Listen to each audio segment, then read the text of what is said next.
Bom dia, aqui é o professor Antoniel e hoje a gente vai falar sobre na nossa terceira aula de função afim, pessoal. A gente vai falar sobre estudo do sinal da função afim. Bem tranquilo, certo? É o último assunto do conteúdo sobre funções afins e ele é bem tranquilo, bem rápido hoje. O que é estudar o sinal de uma função afim? É saber quando que o y, que é a nossa função,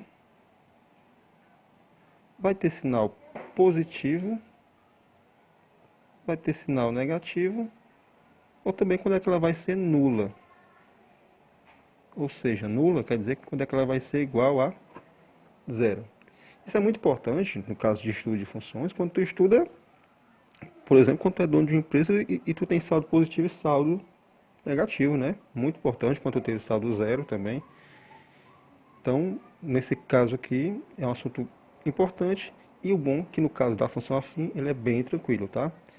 Como é que você vai fazer o estudo de uma função afim? Primeiro, a gente vai encontrar a raiz dessa função, raiz ou zero da função. Lembra da aula passada? Então vamos pegar essa função igual a zero. Ele pegou aqui como exemplo a função f de x igual a x menos 2. Então vamos pegar x menos 2 igual a zero. O 2 está negativo, passa positivo.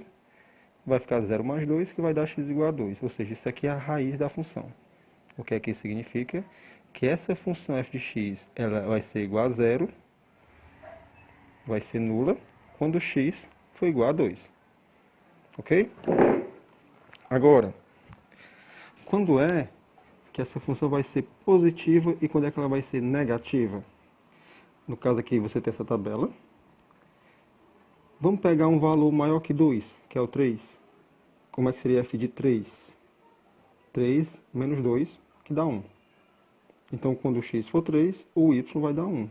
E 1 é positivo. Vamos pegar agora um valor menor que 2, o valor 1. No caso aqui, f de 1 fica 1 menos 2, que dá menos 1, um negativo. Ou seja, eu peguei 1 e obtive y menos 1 negativo. Entenderam aí? Se eu pegar, no caso aqui, essa função ela é crescente, o a é positivo, o a é 1. Então, nesse caso aqui, se eu pegar um valor maior que a raiz, a função vai ser positiva. Pegar um valor menor que a raiz, a função vai ser negativa. Outra forma de ver é olhando o gráfico. Está aqui o gráfico da função, certo? 2 é a raiz dela, o b vale menos 2, então ela corta o eixo x na raiz, que é 2, e o eixo y no valor do b, que é menos 2, e marcando esses dois pontos, traça o gráfico. Aqui ele botou os pontos obtidos aqui, né? Ó, 1 e menos 1, e aqui 3 e 1. Nesse caso aqui, você percebe que a partir da raiz, que é 2, quem está à direita dela é maior que ela, certo? Então quem está à direita de 2 é maior que 2, tanto que é 3, 4, 5, 6, até o infinito. E exatamente nessa parte à direita, o gráfico está acima. O y está acima do eixo x, está na parte de cima, só valores positivos, a parte de cima do y. Do 2 para a esquerda, ou seja, todo mundo que é menor que 2 agora, nessa parte o gráfico está totalmente abaixo do zero, pegando a parte negativa do y. E é isso que caracteriza o estudo do sinal de uma função afim quando a é maior que zero. No caso aqui, está aqui, ele está até lixando essa parte aqui. Ó. A raiz 2, função positiva, pegando a parte de cima, função negativa, pegando a parte de baixo. Positiva para quem é maior que 2, quando o x for maior que 2. Negativa quando o x for menor que 2. Então, nesse caso, é exatamente como ele faz aqui. Ó. A função vai ser igual a zero quando o x for igual a 2. Vai ser maior que zero se o x for maior que 2. É isso que está falando. A função está na parte de cima para qualquer x à direita do 2, ou seja, maior que 2. E a função é negativa, está na parte de baixo. O gráfico está pegando a parte de baixo. Quando o x for menor que 2. Quando o x estiver à esquerda de 2. Exatamente como a gente está vendo aqui. Tranquilo? Que no caso da função crescente, como a gente viu aqui, ela é crescente. No caso da função decrescente, certo? Uma função decrescente, o gráfico vai passar descendo, aqui vai ser a raiz, a parte de cima vai vir antes da raiz, a parte positiva, a parte de cima do y, e a parte negativa do y, a parte de baixo, vai vir depois da raiz. Nesse caso aqui, vamos dizer que aqui fosse o valor 2, tá? Também, faz igual ao outro. Então, vou até escrever aqui, que eu acho que o livro não coloca. Deixa eu ver aqui, pronto. A gente teria, ó, f de x igual a 0. Aqui ele coloca para, eu vou colocar se, tá? Se x igual a 2. Colocar f de x agora, a parte positiva, maior que 0. Se o x estiver à esquerda do 2, então aqui são valores menores que 2. E f de x vai ser negativa, menor que 0, essa parte aqui negativa, se o x estiver à direita do 2. Então, se o x for maior que 2, ficaria assim. Tudo bem? Então, basicamente é isso, pessoal. Estudo do sinal de uma função do primeiro grau, basicamente é isso. Aqui, vamos ver também a ideia de inequação. Inequação você já viu lá no ensino fundamental, porém dá para a gente ver também em forma de estudo do sinal da função do primeiro grau. Vou pegar aqui um exemplo, tá? Aqui nós temos, ó, um técnico eletricista atende em domicílio, cobrando R$ 30 pela visita, mais R$ 20 pela hora trabalhada. Qual deve ser a quantidade de horas trabalhadas para que o valor cobrado por esse eletricista seja menor ou igual a 80? Tipo aí, tu chamou um técnico e ele fala, ó, macho, eu cobro R$ 30 para ir aí. Para ir. Se o problema for fácil ou difícil, é outra história. Se eu resolver logo, se eu demorar para resolver, é outra história. Eu cobro R$ 30 para ir aí e cobro mais R$ 20 por hora marcada. Ou por hora trabalhada, desculpa. E supondo que você tem R$ 80 para pagar por esse serviço. E aí? Aí você, vixe, Maria, então eu preciso saber em quanto tempo mais ou menos ele deve fazer esse serviço, para ver se os R$ 80 dá para pagar. E essa é uma situação de inequação. Se eu tenho apenas R$ 80 para pagar o serviço, eu não posso querer que o valor cobrado passe de R$ 80. Seja no máximo 80, menor ou igual que 80. Concorda?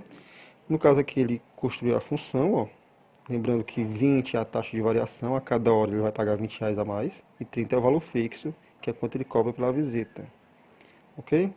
Então tá aqui a função, e a gente vai pegar essa função, que é 20 mais 30, 20x mais 30, e ela não pode se passar de 80, ela tem que ser menor ou igual a 80.